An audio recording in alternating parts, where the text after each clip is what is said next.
Hey everyone, my name is Issa, and today I want to talk about arrays. So this is going to be everything you need to know about arrays. It's going to be slightly longer than my previous videos because I'm going to get into more detail, but this should be the one-stop shop for anything arrays. Now, for some parts of this video, you're going to need to know pointers. And luckily for you, I did a little intro to pointers in my last video. So I would highly recommend you check that out. If you're already good with pointers, let's dive right in. So, arrays. So we'll start at the very fundamentals. So what are arrays? What are arrays? Well, an array is defined in most textbooks as a contiguous block of memory. So if we get our pen tool, so this is going to be my diagram for memory. So if we have a variable, that's going to be a tiny little thing, and that's a variable. But if we have an array is going to be a big block, and it's going to usually have indices. Now, indices, you can think about arrays as kind of like variables next to each other in memory. So this is a variable, this is a variable, this is a variable, this is a variable. But they are combined into what is an array. You can think of it that way. I call arrays containers. They contain, variables that contain values. So, for example, if we make an int array, so let's do that. So int, the syntax is the type, the name, so just like a variable, but the thing that changes it is that you add these little square braces and you give it a size. So if we want to have 4 indices, so like this figure in the drawing, we would give it the number 4. Now what this means is, hey, this whole thing right here, this is this array, it's called array, it's an array of integers called array, and it has 4 things in it, which is right here. So to prove to you that each one is a variable, we can consider them each as variables. If I access using the same brackets, so this is accessing a specific index. So if I say index 0, and I can give it a value, I'll give it the value 5. So if I run this program, let me count array at 0. And just for reference, I know when I was tutoring, I call these brackets the at. Like I'll say array at 0. That just means array bracket 0. It's just something I picked up in Java. So it's just like a variable. It's just like if we did int x 5, and then we, print 5 or print x. So look, very, very similar. But the advantage of arrays is that we can work with lots of numbers at once. We don't need to make, int x1, int x2, int x3. Like, can you imagine int x1, int x2, x3? Like, what if you need 100? Like, no, that's like so inefficient. It's just easier to say, hey, int array 100.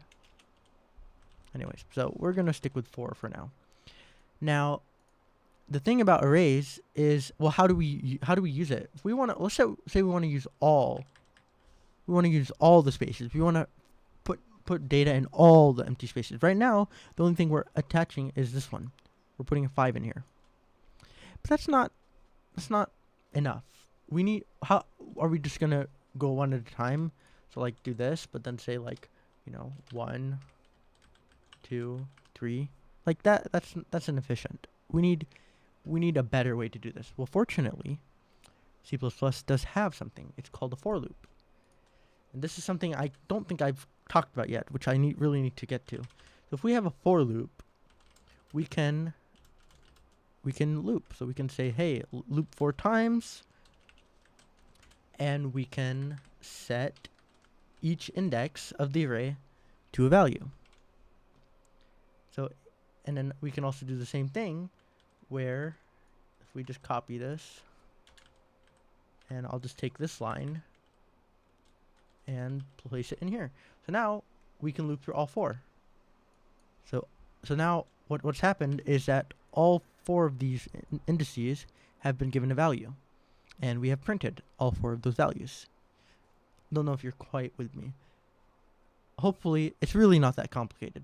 Now, the one thing that most people have forgotten, especially when they're new to arrays, is this idea that you start at index 0. So you don't start at 1. 1 is the second one. So it's offset by 1. And that's just something you kind of get used to with computers. And that's why you notice in our loop we start at 0 and we go less than 4. So we're not actually reaching 4. We're going from 0, 0, 1, 2, 3. And that matches up with the array. Yeah. So now this is going to be the part of the video where we get a little bit more technical. Now, if you haven't seen my pointer video, go watch that. Go learn about pointers. This is going to be pointer specific. So I'm going to comment this out. And we are going to talk about an array under the hood. So when we have an array under the hood, really what's happening is, as I said, it's allocating a block of continuous memory. So there's 4 indices. Cool. Nothing changed so far. Now, there's index 0. So we can access that, as you might expect, by saying array at 0. Oh, what the heck? Insert. Okay, there we go. So array at 0 is accessing this one right here.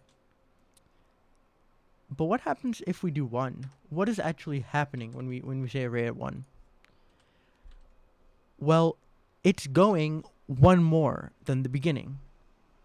Seems simple enough. You access array at 2, we're going 2 more than the beginning. But how does that work under the hood?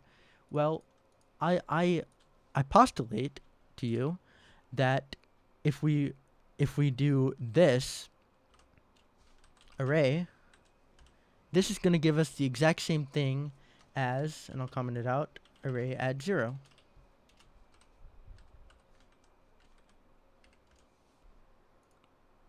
What do you think? So if I count this for just to I'll do the same thing with array at 0. Array at 0.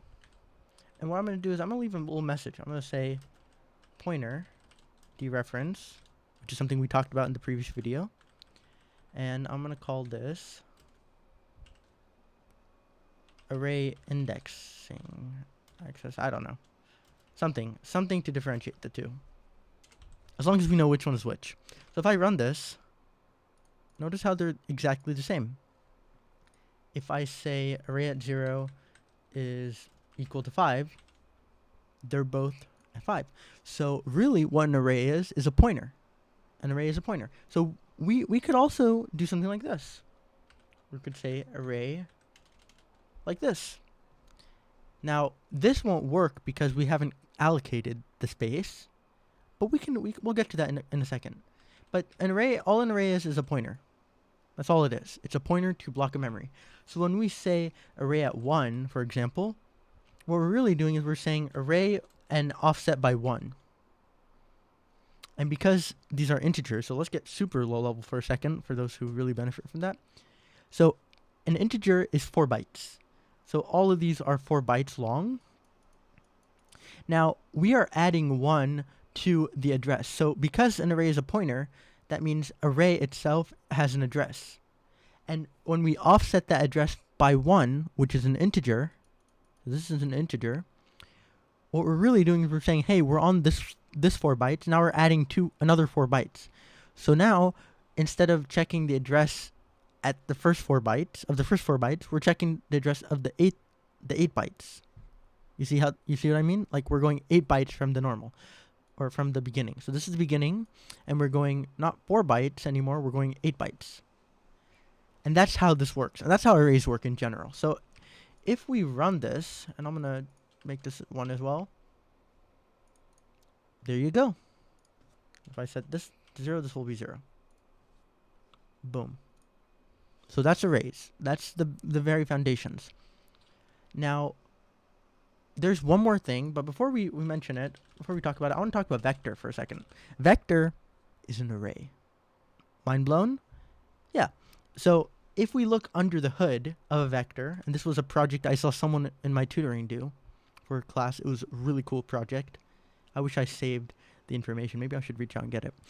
It was basically to implement a vector yourself. Now, some of you who might have used vector is like, well, how? For those who don't know, a vector is a resizing array. So you have a list of elements, and then, so let's say there's 3 elements, and you want to add one more. So you want to say, hey, I want to push back. Push back. You want to add another one. So what it does is it says, okay, well, boop, there's another one. Now, this is something called a dynamically allocated array. So if we go back to the pointer example, so let's make a new one down here. Yeah, I think down here is fine. So let's make a new array, but this time we're not going to do like this. What we're going to do is we're going to say, I'm going to call it p array, and we're going to use an int pointer. Now, it doesn't really matter what kind of data type you use. I'm just using the ints to keep it simple. But we need to allocate a new array. Now, there's 2 ways to allocate in C and C++. I'm not gonna go too in depth into this. We're just gonna use new, which is a C++ thing. But you could also use malloc. But we'll talk about that at a later date. So, new int, and then the size. So how big do we want this to be? So I want this to be 4, just like before. So now we have a new array, a dynamically allocated array. So I'm going to call this dynamically allocated array. And it's basically the exact same thing as this, except we've allocated it manually. We've allocated it on a part of the computer called the heap. So this is on the stack. So this is called the stack allocated array. And this is a dynamically allocated array or a heap allocated array. They both kind of, they don't mean the same thing, but they're kind of synonymous. In that that's how, you have to allocate on the heap to do dynamic allocations. And we can use it the same way. We can say p array add 0 is 5, and then we can just do the same thing. We can say boop. I'm just gonna copy this code because basically it's the same. And if we run this, boom, there's 5. So it works exactly the same. But the only difference is, well, there's 2 differences. The first thing is we need to delete it every time. So we need to say delete bracket p array. This is specific to arrays because it's an allocated array. So cool. Now that we don't have any memory leaks. But we can also change the size. So notice how we set this to a size of 4, but just like with the vectors, what if I want to add one more? Well, what I can do is I can delete it and then reallocate it. So I can say same, like I'll just take, oops, let me take this stuff. So I'm gonna take this and I'm gonna say equals new int array 5. So now I can put something else in it, and I'm gonna set this to the 4th element, the 3rd, sorry, and then this is going to go to the 4th. And now I can put this over here, and I'll print the 4th to prove that it's growing. Actually, what would be a better way to do this is if I just do this. So I'm just going to take this and p array of I equal to 5. We're going to loop 4 times because it has 4 spots. Then what we're going to do is print those 4 times.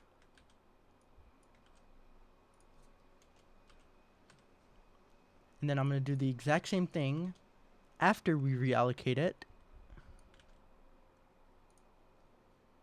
And, wait, just making sure I'm doing it right.